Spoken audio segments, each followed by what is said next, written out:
Pero no lo leo ahorita, yo lo debo leer. No, pues anémico ya está, porque el anémico líquido.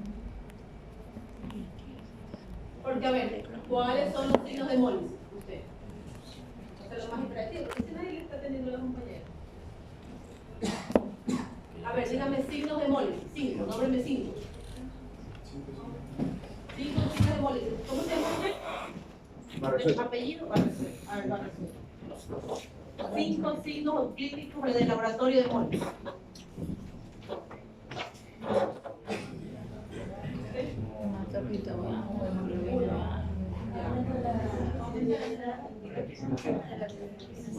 La bilirrubina, ¿no? Ya. Método de TDAH,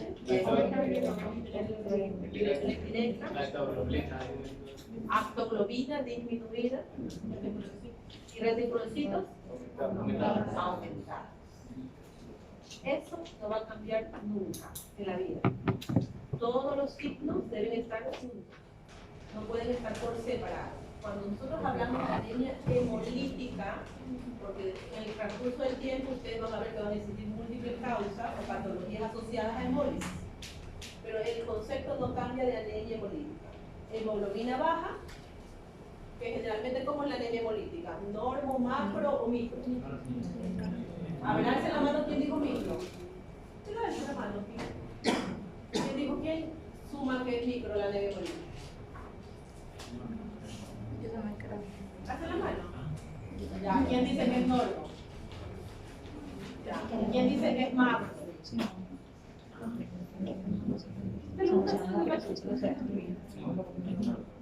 Es más, ¿qué dijimos anteriormente? Macro. Chicos, estamos hablando en el mar, ¿eh? No revisan ni lo que es el frío. ¿Qué dijimos que eran micro las anteriores? Ferropénica, talasémica, sideroblastica. Ya, hemoglobina baja, anemia. ¿Qué nunca va a cambiar el hemólisis? LDH alta, actoglobina baja, bilirrubina directa alta y reticulocitos altos. Eso es anemia hemolítica. Eso no va a cambiar nunca. Que generalmente es macro. Puede ser normo, pero generalmente es macro. Si me dicen el 70% de las hemólisis van a ser macro. El 30% pueden ser normo. Pero nunca micro. Sería demasiado. No, nunca micro. Para que estén en la mente. Y de esto ahora, ¿quiénes serían crónicas y quiénes serían agudas? Normo sería aguda. ¿Cómo podríamos dividir ahí? Las crónicas es no, porque nunca las anemias hemolíticas van a ser micro. ¿A quiénes podríamos decir crónicas? ¿Cuáles anemias? ¿Las adquiridas o las congénitas? Las congénitas. Las congénitas. ¿Quiénes van a ser crónicas? Las congénitas. Ajá, las congénitas. ¿Por qué? Porque ¿quién es en congénita? Por ejemplo, ¿cuándo va a cambiar? Nómbreme en 2 congénitas. La esclerositosis hereditaria y la anemia de células falciformes o drepanocitosis. ¿Esas qué son? Congénitas. ¿Qué van a tener toda la vida? Anemia hemolítica crónica. ¿Ya? ¿Por qué? ¿Por qué les digo así? Porque las adquiridas, ¿cuáles podrían ser en anemias hemolíticas? Nómbrenme 2. No. Pero está bien, ya, bueno, vamos a volver a recapitular. ¿Las ferropénicas son hemólisis? No. ¿Las adquiridas cuáles podrían ser? Por lupus, por virus, por parásitos, por fármacos, ¿sí? Y esas que van a ser generalmente son agudas y se resuelven el momento. ¿Quiénes no se resuelven? Por ahí las autoinmunes, porque las autoinmunes son que dependiendo de la patología cada vez se exacerba. Una lúpica puede embolizar una vez al año todo el tiempo, dependiendo de su patología clínica, pero sí puede siempre embolizar, pero es patología de base. Transcurre, es adquirida, es aguda, resuelve. ¿Ya? Entonces nunca vamos a olvidar eso. ¿Qué más dijimos? Dijimos intravasculares o extravasculares, otra clasificación. ¿Quiénes serían intravasculares? Cuando hay un daño en el hematíe. En el hematíe, muy bien. El hematíe, nómbreme 2. En el hematíe. Intravascular. Daño. La Problemas falciforme. ¿Por qué? Por la forma de la hematita. La falciforme. Entonces son las falciformes en Falciforme. primera instancia, las Ajá. pilocitosis o las microencefalitis. Entonces, si vamos entendiendo un poquito el tema de hemólisis, siempre va a depender del cuadro clínico, de los antecedentes familiares que tenga el paciente. Porque es importante. La clínica es importante en hemólisis. La edad es importante en hemólisis. Los niños que tienen anemias hemolíticas congénitas en primera instancia. ¿Qué más tienen los niños? ¿Qué otro tipo de anemias? Las congénitas por membranopatías, por enzimopatías. ¿Sí? ¿Qué le dicen a los niños cuando cada vez que comen agua se ponen histéricos? ¿Eso por qué? Yo tampoco, nunca lo he pensado. ¿Eso sería una anemia hemolítica congénita o adquirida? Adquirida. No, porque es una enzimopatía, eso es congénito, es deficiencia de una enzima que produce hemólisis. Y cada vez que come habas va a hemolizar. Eso es congénito, porque la deficiencia nunca se va a corregir. Esa es una enzimopatía. Por ejemplo, la membranopatía por la forma del glóbulo rojo, si es alargado, ¿eso se va a corregir en algún momento? No. No. ¿Qué me va a provocar siempre? Anemia hemolítica. ¿Autoinmune? ¿Sí o no? No. ¿Congénita? Sí. Sí. Entonces, eso es lo que ustedes tienen que siempre tener en cuenta. ¿Y qué es lo más importante? En la historia clínica de estos pacientes. La historia clínica. Porque nunca va a cambiar el concepto de hemólisis. Y siempre ustedes tienen que diferenciarla. O esto es congénito o esto es adquirido. Si vemos un chico de 20 años, joven, hombre, joven, con esplenomegalia, antecedentes de litiasis y hace anemia hemolítica, ¿en qué pensarían en primera instancia?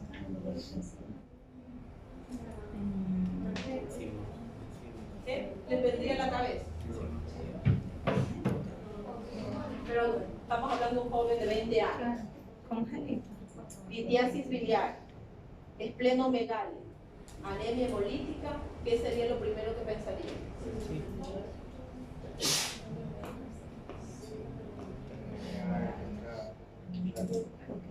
¿Qué pensaría? Y desde Q negativo, ya. ¿Quiénes dan que todas las anemias se asocian a litiasis biliar? De las anemias hemolíticas. La esferocitosis hereditaria. ¿Por qué a los niños con esferocitosis hereditaria le sacamos el vaso y la vesícula? Por evitar el hueso. ¿Y eso está en congestión?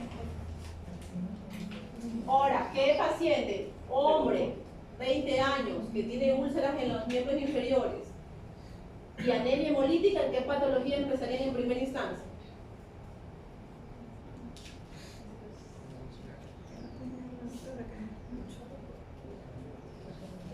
El doctor viene a la consulta, la doctora viene a la consulta con unas úlceras en los miembros inferiores. Le hace un examen y tiene 8 de hemoglobina y 2000 de LDH. Hemoglobina baja, bilirrubina alta. ¿Qué pensarías en primera instancia? No sé, pero si no, sí, No está en ferocitosis porque la ferocitosis más la en pleno y es biliar. Entonces, Harry. Desde Q negativo.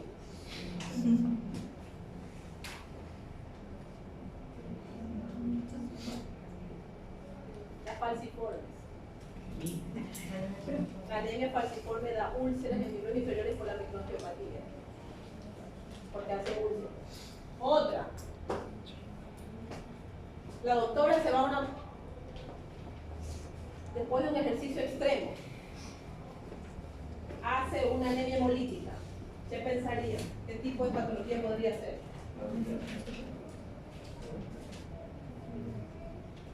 La doctora se fue al gimnasio, en vez de hacer 1 hora, hizo 5 horas de crossfit. Y después al otro día viene la emergencia con 5 de hemoglobina y signos de hemólisis. ¿Qué pensaría? ¿Qué le buscaría? ¿Qué tipo de anemia podría ser en primera instancia? ¿Perdón? Pues déjate Pero eso es rhabdomiólisis. Si rhabdomiólisis se le puede dar hemólisis también. Eso es rhabdomiólisis. Nada. Las anemias falciformes. Las anemias falciformes, más aún los rasgos falciformes pueden dar después de un evento severo de ejercicio, deshidratación severa, pueden producir hemólisis también. El doctor viene con 5 de hemoglobina también a la emergencia, signos de hemólisis. ¿Qué le preguntarían en primera instancia? En la historia clínica. No, que si algún familiar. Ya, antecedentes familiares, le dicen que no. ¿Qué más le preguntaría? ¿Qué más sospecharía? De un momento a otro y todo el tiempo sano. los fármacos. Que esté tomando alguna sustancia que esté produciendo. ¿Cuáles son los fármacos que más provocan hemólisis? Primera, la cabeza. Entonces más aplasia. Ajá, ahí no, produce aplasia. Si le dice estaba tomando y se pregunta que si estaba tomando lo que es fármaco produce más hemólisis. ¿Cómo? No, Somos antiinflamatorios. Antivirales. Los antivirales pueden provocar hemólisis. Uno, otro, más común que siempre damos.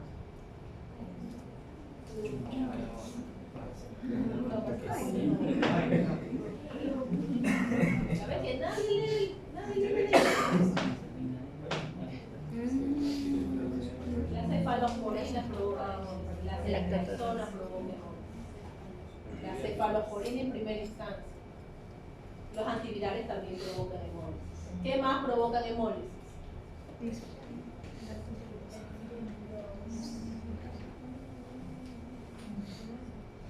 ¿Qué más provocan? Todas estas sustancias también, lo que se ha visto mucho está en referencia en hemólisis, todas estas sustancias de estos suplementos alimenticios.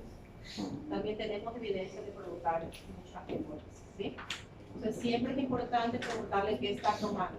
Y si a veces nosotros no tenemos en cuenta que el paciente, claro, pero si toma algún medicamento, hemos visto inclusive por meropenem, ¿sí? Hemos visto hemólisis muy severas por meropenem, por carbapenems, que también provocan hemólisis, las cefalosporinas en primera instancia, los antivirales, ¿sí? Pero si el paciente, independiente de cualquier situación, la hemólisis fue aguda, después de un fármaco, seguro eso es farmacológico, ¿sí? ¿Cómo lo descarto de las enfermedades autoinmunes? ¿Qué le pido? El test de Kuhn. Sí, el test de Kuhn siempre es importante. ¿Qué otra causa hemólisis? Ya tenemos fármacos, tenemos la congénita que ya vamos a hablar más adelante de la clínica. Tenemos los alimentos. Los alimentos, las enzimopatías, las anemias hemolíticas por enzimopatías, como la piruvato quinasa, esas también provocan anemia hemolítica. Y generalmente se exacerban con algún medicamento. En algunas sustancias, ahí sí tenemos algunos medicamentos y algunos alimentos. Entre estos, los garbanzos, las habas pueden provocar anemia hemolítica por enzimopatía. ¿Qué más preguntamos al paciente? ¿Qué otra cosa preguntarían en antecedentes familiares o personales? ¿Qué más pueden haber en otras causas de hemólisis? Por prótesis valvulares. Es otra situación que ustedes deben averiguar en anemia hemolítica. Todas las situaciones valvulares, prótesis valvulares, mixomas, también pueden provocar hemólisis. ¿Y cómo diferencio una anemia hemolítica por prótesis valvulares de las otras?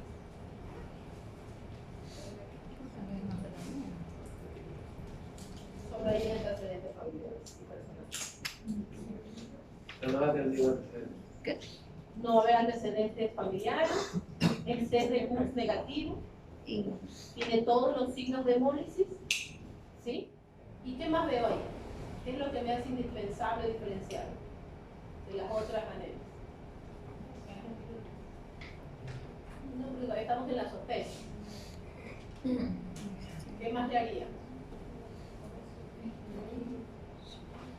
¿Ya? Ya, usted me dice la electroforesis de hemoglobina. Pero ¿para qué me sirve la electroforesis de hemoglobina? Pero esas son para descartar anemias hemolíticas congénitas. ¿La anemia por válvulas es congénita o no? No vas a adquirir. No le pediría una electroforesis de la hemoglobina.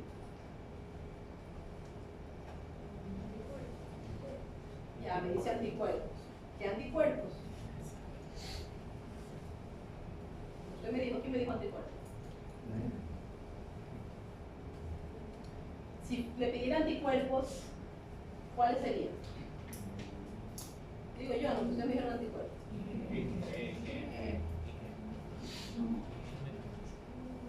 Pero IgG, esos son inmunoglobulinas.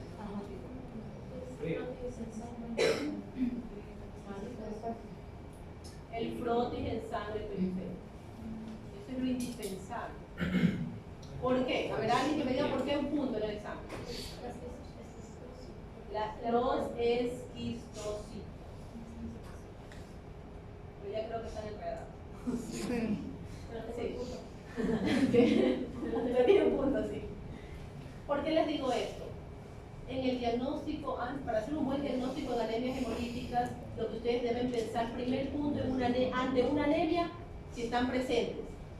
Primero, la edad del paciente. Porque ahí ustedes pueden hacer un diagnóstico diferencial a qué grupo de anemias hemolíticas va. Si la edad del paciente, ustedes pensarían, dependiendo de la edad, si es una congénita o una adquirida. Segundo punto que deben presentar al paciente en anemias hemolíticas, la raza. Ya sabemos que en las anemias congénitas la raza negra está más asociado a anemias hemolíticas de tipo falciforme.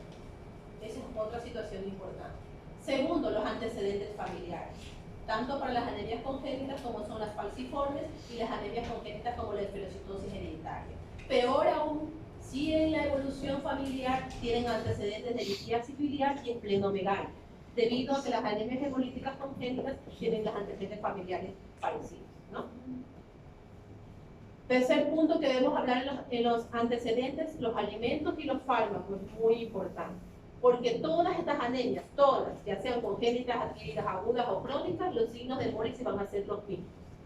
Todos van a tener los signos de hemólisis igual como dijimos anteriormente. Lo único que pueden diferenciarlas entre las congénitas y las adquiridas, de la parte autoinmune, es el test de Kuhn. Si el test de Kuhn es positivo, esa es una anemia hemolítica de Kuhn positivo o de origen autoinmune.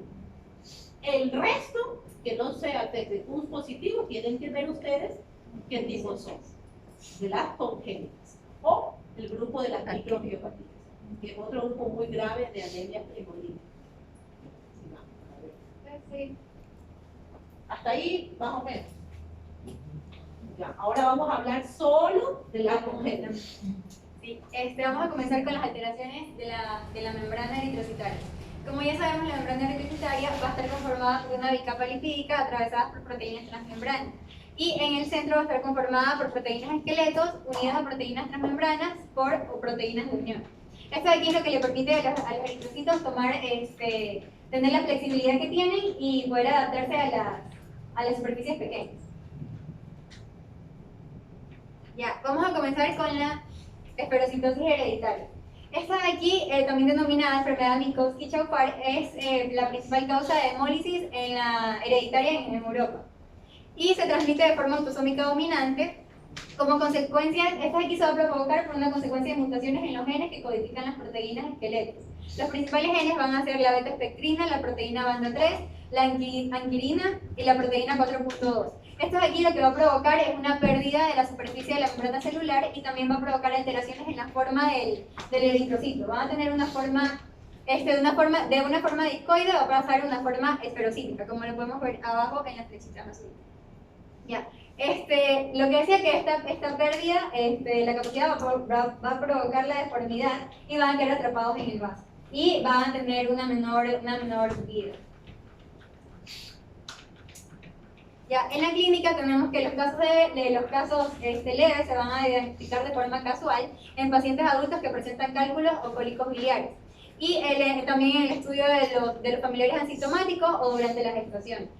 Y la presencia de esferocitosis y reticulocitosis, junto con la leve esplenomegalia o hiperbilirrubinemia, son los datos de diagnósticos principales para este tipo de... Ya, en el diagnóstico, bueno, como en el diagnóstico la mayoría de los casos van a ser de una historia familiar y al menos también tienen que presentar los pacientes, pueden presentar ictericia, cálculos biliares o anemia. Y también va a tener antecedentes familiares de hiperbilirrubinemia, esplenomegalia, con hallazgos de los esferocitos con un volumen corpuscular medio bajo y con una concentración de hemoglobina corpuscular media alta. Y aumento de reticulocitos y el test directo de hemoglobina negativo. Y se puede establecer el diagnóstico, o sea, con esto aquí podemos llegar al diagnóstico, o sea, tener una idea del diagnóstico. En esferocitosis hereditaria, nosotros tenemos otro examen que es la fragilidad osmótica. Sí, eso también. Estamos viendo. Porque la clínica es muy importante, el antecedente familiar es importante, el frotis es importante porque vamos a ver esferocitos. ¿Sí? Y desde Q negativo, y nosotros lo que hacemos es una electroforesis de la hemoglobina para descartar otro tipo de hemoglobinopatía y hacemos la fragilidad osmótica. La fragilidad osmótica es un examen que ponemos en una solución hipertónica, los glóbulos rojos, para ver a mayor solución hipertónica, ver la destrucción del glóbulo rojo. Y eso nosotros lo detectamos, lo hacemos, comparamos una muestra normal y una muestra de un paciente que tenemos sospechando de esferocitosis. Si vemos que el acortamiento de la vida en ese momento, en esa figura de la fragilidad osmótica es menor, seguro es una esferocitosis. Suma también siempre en las congénitas pedir la electroforesis de la hemoglobina. Pues sí. Ya, en el tratamiento tenemos que una de las medidas más efectivas va a ser la esplenomegalia, que permite alargar la vida media de los hematíes. En esta de aquí debe valorarse de acuerdo a las funciones de los síntomas clínicos y a las complicaciones que presenta el paciente. La esplenectomía. Perdón, sí, esplenectomía. Y esta de aquí solo va a estar indicada en los casos que ya son graves. ¿Y cuáles van a ser los casos graves? Bueno, según lo que requerirían transfusiones más, o sea, transfusiones seguidas de sangre. Ya. Y en pacientes con anemia grave o crisis aplásica está indicada la transfusión de hematíes o los suplementos de ácido fólico. ¿Puede seguir? Ya, ahora vamos a ver la eritrocitosis congénita.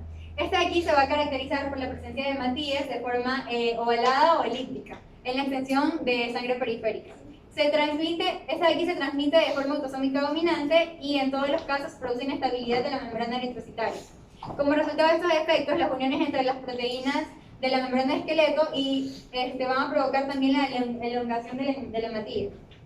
La esplenectomía también va a mejorar, la eritrocitosis congénita, y la forma más grave, esta de aquí, va a ser la piropoiquilocitosis congénita.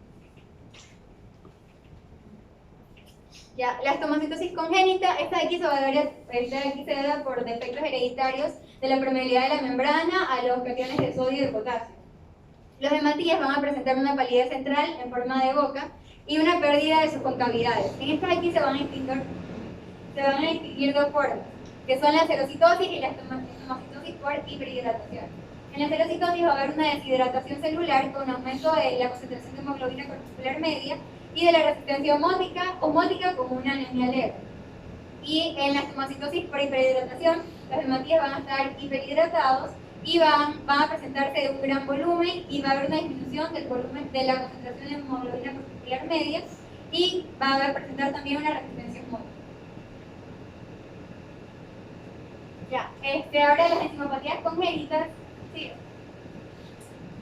Ya, en esta aquí la primera que tenemos es la deficiencia de glucosa 6-fosfato deshidrogenasa. Esta de aquí va a ser una enfermedad genética ligada al cromosoma X y su prevalencia va a ser mayor en las zonas endémicas de malaria. Esta aquí va a intervenir en la vía de las pentosas fosfato, que va a proporcionar a las células su capacidad reductora y va a dar la capacidad de la célula para poder reaccionar al estrés oxidativo. Ya, cuando los hematíes son sometidos a sustancias oxidativas, no van a tener la capacidad de neutralizarlas y se produce la precipitación de las moléculas, lo que va a causar la rigidez y la cortamiento de la vida.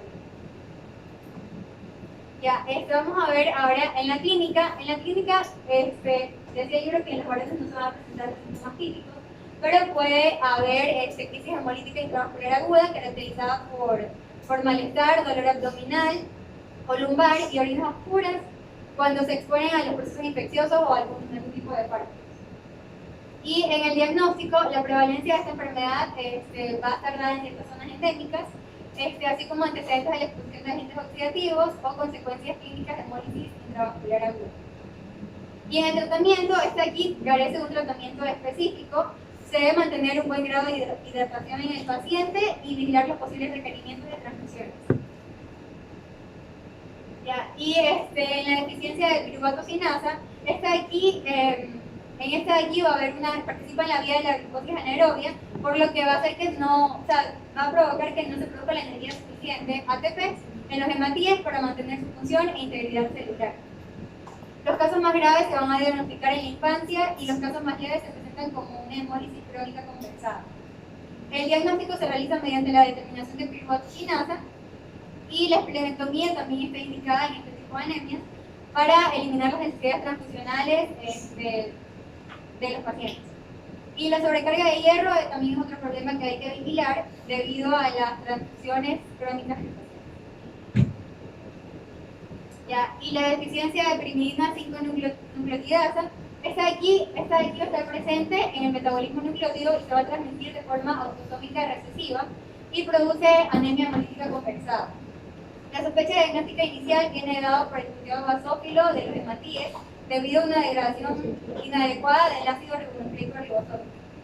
Y el diagnóstico definitivo se va a realizar durante la medición de la actividad de la enzima. Gracias. La otra pregunta. ¿Quiénes sufren más la deficiencia de glucosa 6-fosfato? ¿Los niños, las niñas o ambos? Los niños. Son los niños. Ajá. Son los niños porque está ligado Como los niños sufren la glucosa 6. Vamos, seguimos. Hasta ahí tenemos las congénitas, ¿no? ¿Qué le hacemos entonces a una congénita? Recapitulemos. ¿Qué exámenes le dimos a una congénita? A un niño. la ponen en grande. Por eso de hemoglobina. Aunque el niño es más difícil. Y la fragilidad. Todo el laboratorio, electroforesis de hemoglobina, fragilidad múltiple. Y si el niño tiene anemia hemolítica y alteración de la función renal, ¿por qué pensaría que se puede dar esto? Es común en niños. Síndrome hemolítico. ¿Y provocado por qué en primera instancia? Por infecciones como el Escherichia. Otra de las situaciones de anemia hemolítica microangiopática en niños posterior a procesos infecciosos como el Escherichia coli es el síndrome hemolítico urémico.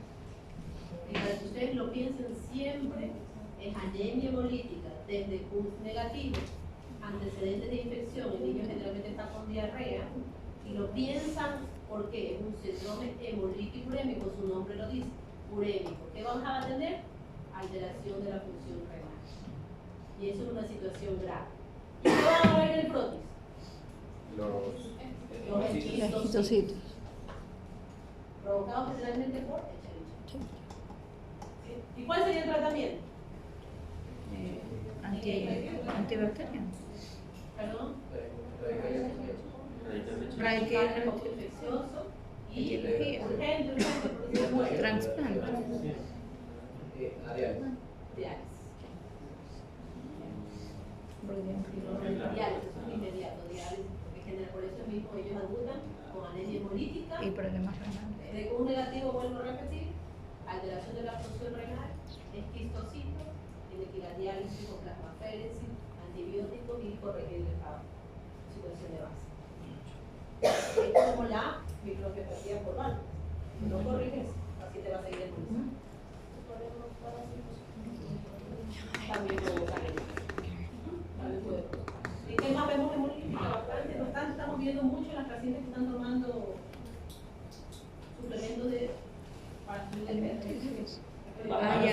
No, suplementos sí, pero Los subir. hombres sí toman, ¿eh? Y la mayor parte de los hombres que toman esto, el 50% Proteína. toman aerolítico. Proteína.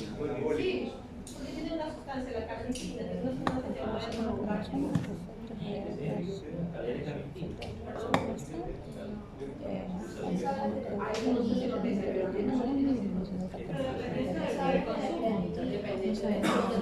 veces uno dice una cierta predisposición, ¿no?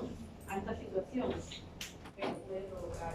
Pues, hemos visto mucho, el 50% de la edema amarilla en varones, siempre hay que pensar, después de las mujeres, suplementos. Siempre preguntamos suplementos y siempre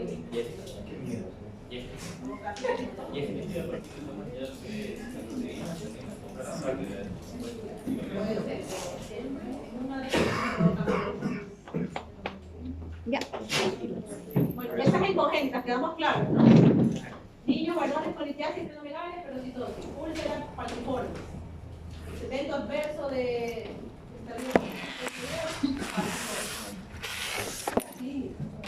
infecciones, Ya, el tema que me tocó hablar son aplasias medulares. Primero, ¿qué es la aplasia medular? Sí. Es la insuficiencia medular que se caracteriza por la desaparición total o parcial de lo que son los precursores hematopoyéticos en la médula ósea, lo que da lugar a una pancitopenia general periférica. Ya, ¿en qué consiste esta aplasia medular? Ajá, generalmente. ¿En qué consiste esta aplasia medular? Consiste en 5 puntos. Primero va a desaparecer el tejido, va a haber una desaparición del tejido hematopoyético en lo que es la médula ósea, ¿ya? Y este va a ser sustituido por grasa. Luego se va a observar una pancitopenia periférica, lo cual lo vamos a ver como anemia, leucopenia y trombocitopenia cuando realicemos los exámenes laboratorios. ¿En qué se basa un poco de lo que es la aplasia medular? Es que hay, hay alteraciones en lo que es la célula stem y el microambiente. Ya, en la célula stem pueden ser alteraciones cromosómicas o también defectos en la célula en sí. Y cuando hablamos del microambiente va a ser por disminución de lo que es interleuquinas 1, de lo que es también inmunosupresión o también lo que es deficiencia del factor de crecimiento de las células, de la célula stem. Y ahí eso es que va a provocar las alteraciones y por eso va a haber un déficit o una desaparición. Sí. Ya. Esta aplasia medular se puede dividir en congénita y adquirida. Ya. Primero vamos a hablar de la aplasia medular congénita. En esta vamos a encontrar dos tipos de aplasias medulares congénitas, que la más frecuente es la anemia Fanconi. Ya, esta anemia Fanconi, ¿para qué? No. Ah, bueno, sí, después la vi. Ah, no, dale por atrás. Ya, esta se da en casi un 70% de las personas que presentan aplasia medular congénita. También encontramos lo que es la asociación de disqueratoninosis congénita, que esta ya es en un 25%, casi no se la ve no es común. Y de las adquiridas, tenemos que la etiología de las adquiridas puede ser, el 50% es idiopática. Luego se pueden dar por radiaciones, por mecanismos inmunológicos, por eso es que en fisiopatología también se puede dar por una inmunodeficiencia, y por enfermedades infecciosas también se puede dar por fármacos como son los AINES, y los corticoides. Ya, también por factores tóxicos ambientales, por causas metabólicas como son las enfermedades metabólicas y también por la inmunoglobulemia paroxística nocturna, hemoglobinuria. Ya, de la que principalmente vamos a hablar es de la anemia Fanconi, ya, porque es como la más común y se ve más en niños. Entonces, la anemia Fanconi, primero, que es la aplasia congénita más común y más frecuente, se da en los niños se la observa en niños de 5 a 10 años, es donde debuta. Ya, se da por herencia del ARN y lo que provoca es que hay un defecto en la estabilidad de la regeneración del ADN. Y aquí se van a ver alteraciones FANCAS, que es la más frecuente. Ya, las manifestaciones de esta anemia Fanconi se van a ver se va a ver pancitopenia progresiva y que esto va a provocar, generalmente va a iniciar como una trombocitopenia. También va a provocar malformaciones congénitas que van a ser hipoplasia del pulgar, ausencia o hipoplasia del radio, malformaciones renales en forma y localización. También vamos a tener un mayor riesgo de neoplasias malignas, estatura baja en los niños y manchas cafés en la piel. Ya eso se ve todo en lo que es la historia clínica al realizar la inspección. La clínica es general, en la clínica de estas aplasias medulares vamos a dividirlas en tres diferentes síndromes. Se van a ver como son el síndrome anémico, el síndrome infeccioso y el síndrome hemorrágico. Al ver lo que vamos a ver como síndrome anémico, la clínica de los pacientes va a ser mareos, acúfenos, visión de moscas volantes, que esto va a ser en la visión, van a tener pequeñas manchas o líneas negras o grises que van a aparecer en la visión, va a presentar cefaleas, vértigos, cambios de humor y irritabilidad. Ya en lo que es el sistema cardíaco van a presentar palpitaciones como casi todas las anemias, en los síndromes anémicos, soplos funcionales, disnea y anginas de pecho. Y generalmente van a presentar astenias, palidez, fatiga muscular y calambres. Al hablar de síndrome infeccioso, como los síndromes infecciosos generalmente vamos a ver fiebre, escalofríos, ataques al estado general como las mialgias, las artralgias y anorexia. Y en síndromes hemorrágicos ya esto se va a ver en las anemias aplásicas graves. Ya pueden llegar desde de lo más bajo, que es las petequias en la piel, hasta una hemorragia cerebral. Ya, vamos a tener criterios para valorar si una aplasia medular va a ser moderada, grave o muy grave. Ya, entonces en lo que nos vamos a valer es en la aplasia medular grave y la muy grave, que son las más críticas. Ya, primero vamos a tener que en la médula ósea tenemos que